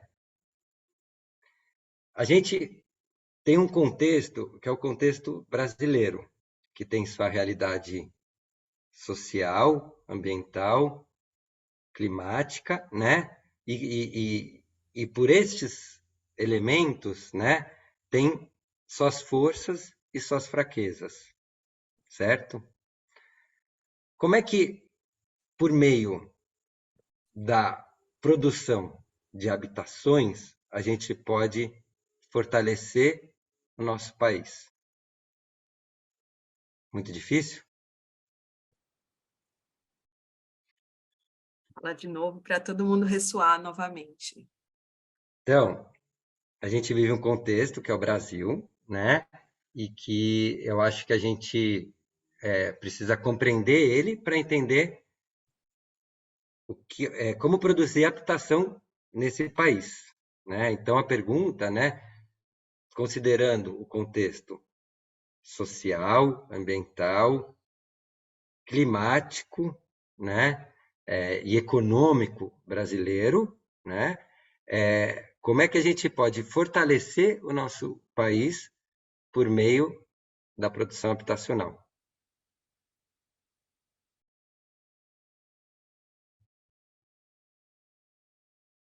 Então, quer dizer, pode ter gente que vai falar, olha, construindo um monte de casa, para todo mundo ter casa, tem gente que vai falar verticalizando tudo, tem gente que vai falar colocando a bioconstrução.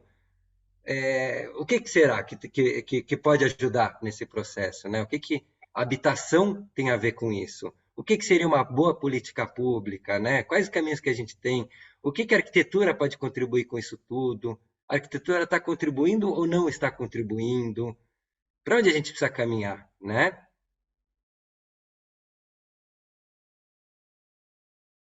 Então é isso.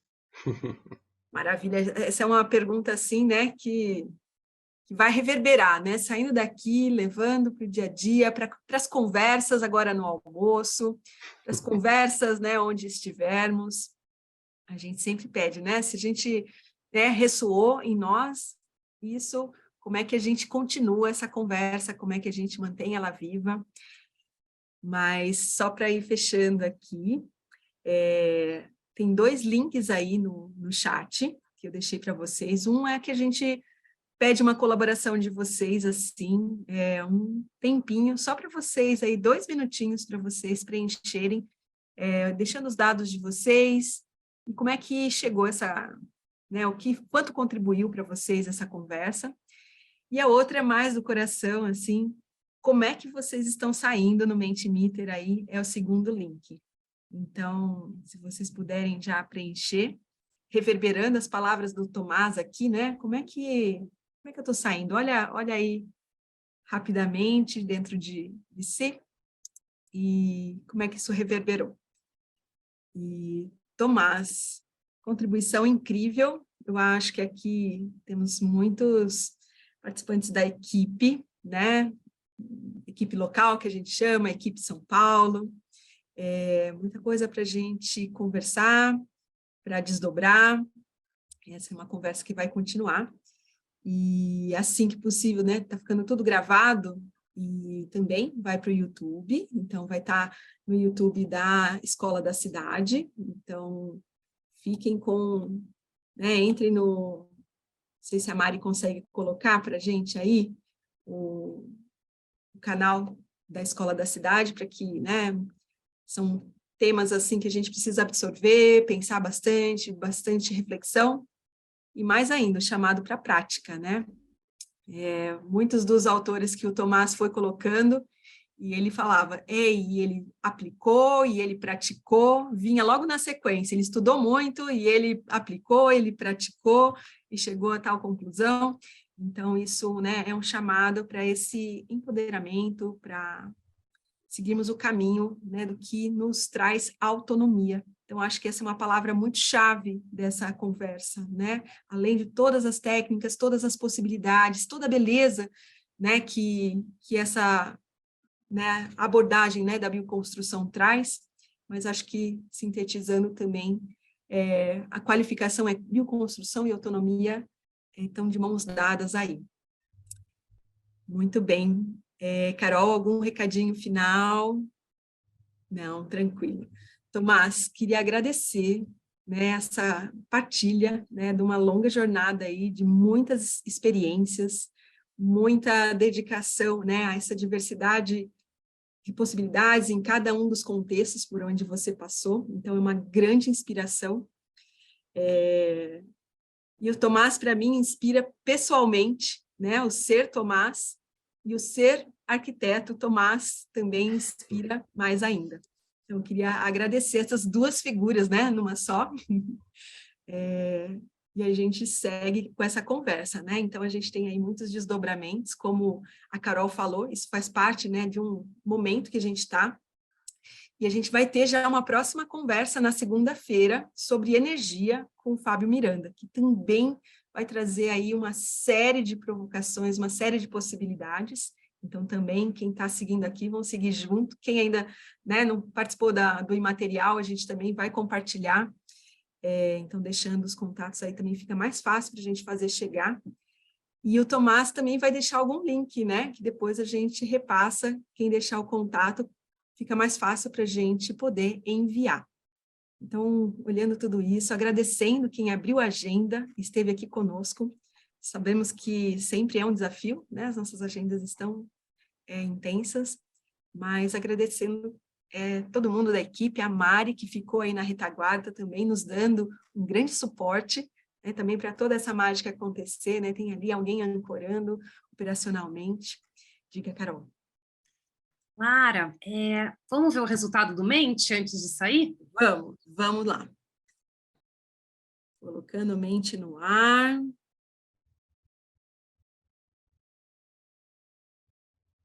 Mais um segundo para quem ainda não escreveu, poder escrever.